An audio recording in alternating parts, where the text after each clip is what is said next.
بسم اللہ الرحمن الرحیم ناظرین، میں ہوں ڈاکٹر عرفان. آپ دیکھ رہے ہیں میرا فیس بک اور یوٹیوب چینل. پاکستان میں اس وقت مس انفارمیشن کا بازار گرم ہے. میں نے پچھلے ویلاگ میں بھی یہ بات کی تھی کہ اس وقت جو صورتحال بنی ہوئی ہے اس میں پاکستان میں جہاں ایک طرف جو چل رہا ہے وہ تو اپنی جگہ ہے، جو انسرٹینٹی ہے، جو پولیٹیکل انسٹیبلٹی ہے، جو مسائل ہیں وہ سارے ہیں اپنی جگہ موجود ہیں. لیکن اس کے اندر ایک ایسا تھرڈ فیکٹر انوالو ہو رہا ہے جو مس انفارمیشن پھیلا رہا ہے، جو خرابی کر رہا ہے، جو چیزوں کے اوپر ایک نیگیٹو پروپیگنڈا اور جھوٹ پہ مبنی کہانی لے کے سامنے آ رہا ہے. میں نے پہلے بھی اس کے اوپر بات کی تھی، میں آج دوبارہ کروں گا کہ خدا را مس پرسپشن کا شکار مت ہوں، کیونکہ جیسا بھی ہے پاکستان کے معاشی مسائل اچھے ہیں نہیں ہیں، سیکیورٹی کیسی ہے، باقی ایشوز کیسے ہیں، لیکن ایون دین یہ آپ کا ہمارا یہ ہماری سرزمین ہے، یہ ہمارا وطن، اور بہت عظیم قربانیوں کے بعد یہ مارز وجود میں آیا. اس کے ساتھ اس طرح کا ہمیں جو اس وقت ہو رہا ہے وہ نہیں کرنا چاہیے. اس کے اندر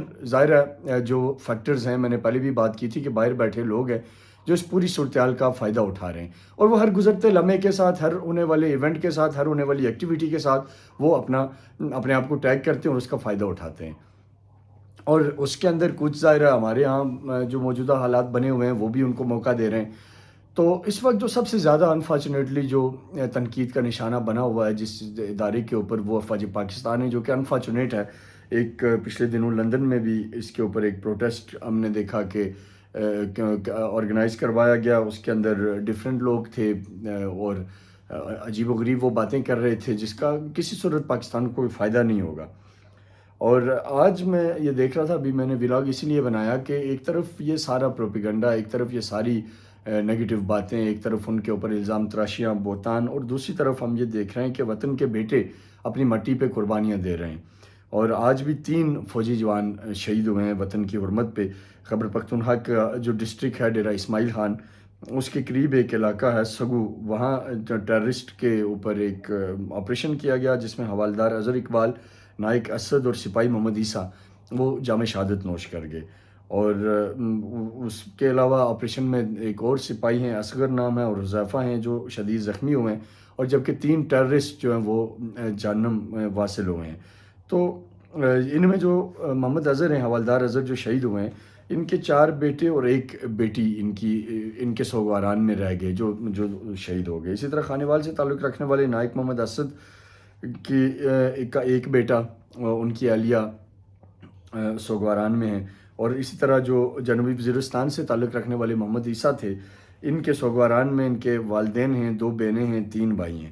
تو یہ میں اس لیے بتا رہا ہوں کہ اس وقت ہم اپنے اداروں کے اوپر تنقید تو کر رہے ہیں، بڑے آسانی سے کر رہے ہیں، کمروں میں بیٹھ کے، اے سی میں بیٹھ کے، ٹی وی پہ بیٹھ کے، ہمیں جو دل میں آتا ہے وہ کہتے ہیں.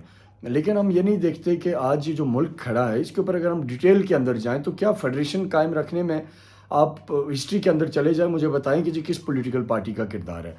ٹھیک ہے، پولیٹیکل پارٹیز بہت اچھی ہیں، پولیٹیکل لیڈرشپ بہت اچھی ہے، لیکن میں نے یہ نوٹ کیا ہے کہ وہ سارے کے سارے، کیونکہ پاور پالیٹکس نام ہی اقتدار کا ہے، نام ہی کرسی کا، اور کرسی کے لیے جدوجہد کا نام ہے، اور اس کے اندر لوگ اپنی ظاہر آواز اٹھاتے ہیں، بنتے ہیں.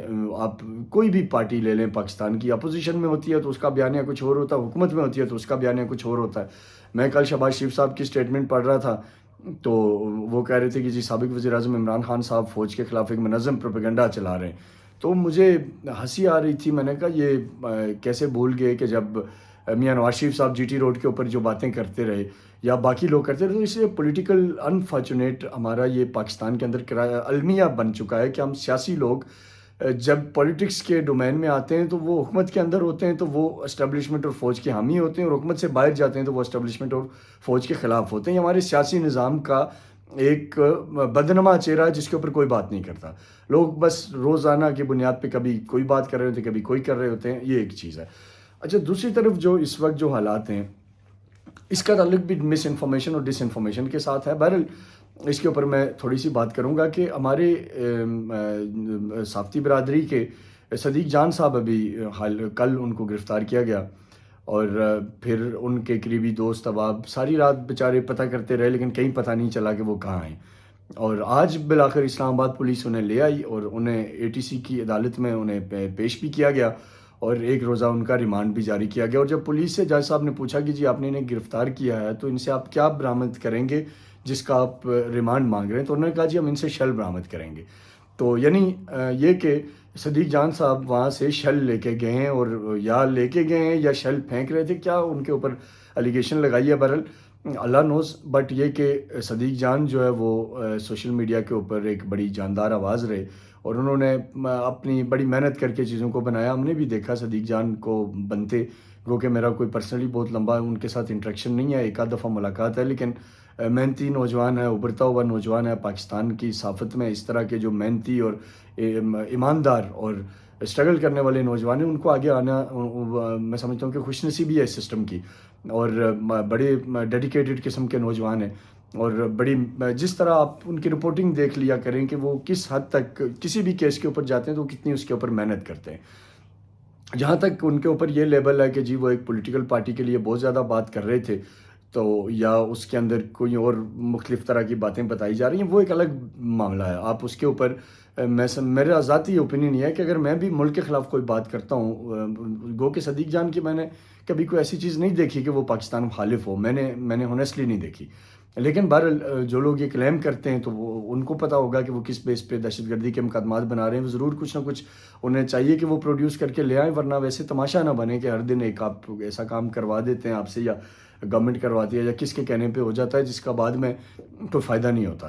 تو صدیق جان صاحب کے بارے میں میں یہی کہوں گا کہ ان کا ابھی خیر دیکھیں کہ کیا آگے پولیس کیا پروڈیوس کرتی ہے، چلان میں کیا لکھتی ہے کہ ہم نے کیوں گرفتار کیا، کیا نکلتا ہے. تو بہرحال جو بھی ہے، اگر غلطی ہوتی ہے کسی سے بھی ہوتی ہے، یہ میں مانتا ہوں کہ یوٹیوب کے اوپر ہمارے کچھ دوست بھائی جو ہیں وہ بہت زیادہ آؤٹ آف دی لمٹ جا کے وہ تبصرے اور تجزیے کر رہے ہوتے ہیں، جو دراصل صافی بعض اوقات وہ صافی حلقوں کا کام نہیں ہوتا. صافی کا کام ہے خبر دینا، صافی کا کام ہے سوسائٹی کو آئینہ دکھانا، صافی کا کام ہے کہ ایک ریسرچ بیس اپنا پیپر پبلک کے سامنے لے آنا، دنیا کے سامنے لے آنا کہ بھائی یہ چیز ہے، اس کے اوپر پھر دنیا کو ڈیسائیڈ کر دینے دیں کہ وہ کیا کہتے ہیں. جج ظاہرہ صافی کو نہیں بننا چاہیے، کسی کو بھی نہیں بننا چاہیے.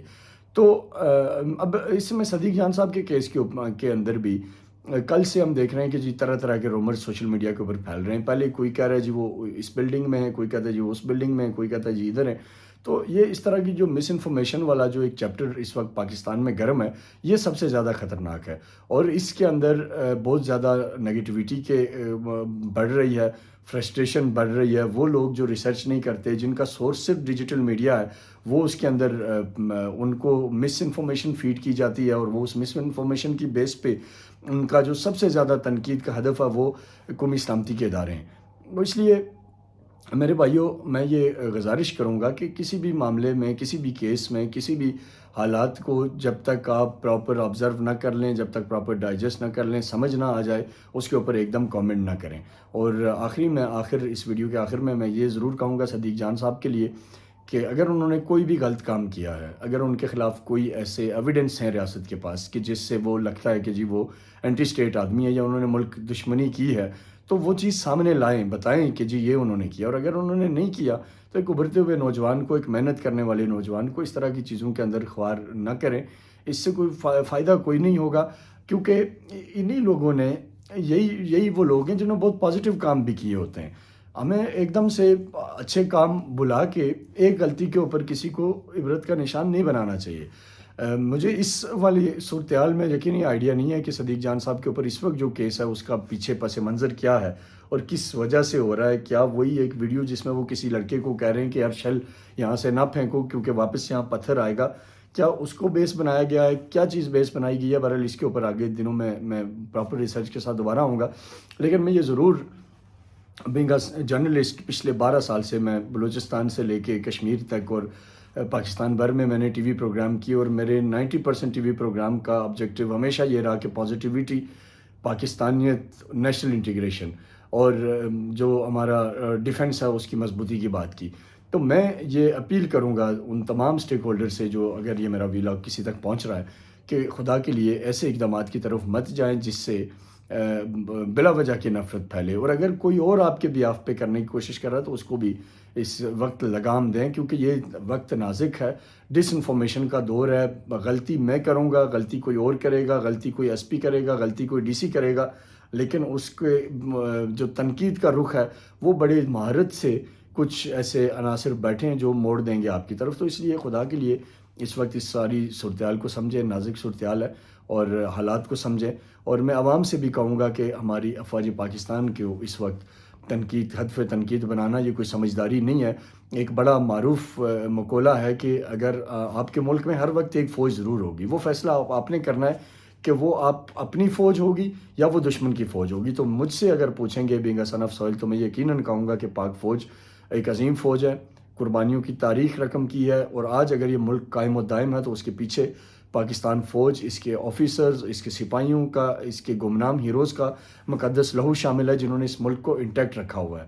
اور یہی اس ملک کے دفاع کی آخری لکیر ہیں، اور یہی اس ملک کے دفاع کے ضامن ہیں. تو اس لیے وقتی طور پہ پولیٹیکل گینز کے لیے حالات کے اپ اینڈ ڈاؤن کی وجہ سے ہمیں ایک دم سے غلط رائے نہیں بنانی چاہیے. میری یہ اپنے تمام دوستوں سے اس انتہائی سینسٹیو وقت میں یہ بات کر رہا ہوں. تنقید بھی مجھے آئیڈیا ہے کہ ہو سکتی ہے، لیکن کیونکہ میں یہ بات دل سے کر رہا ہوں، پاکستان کے لیے کر رہا ہوں، اور مجھے یہ یقین ہے کہ ہمارا جو باشعور طبقہ ہے وہ میری اس بات کو سمجھے گا، اور اس کی بہتری کے لیے ہمیں مل کے کردار ادا کرنے کی ضرورت ہے. آپ سب کا بہت بہت شکریہ. اگلے ویلاگ میں آپ کے ساتھ حاضر ہوتا ہوں. تب تک کے لیے اللہ حافظ. آپ تمام لوگوں کے لیے میری طرف سے نیک خواہشات، اور بالخصوص ہمارے وہ بھائی جو مشکل میں ہیں، جن کے اوپر آزمائش ہے، اللہ تعالیٰ ان کی مشکلات آسان کرے. بہت بہت شکریہ.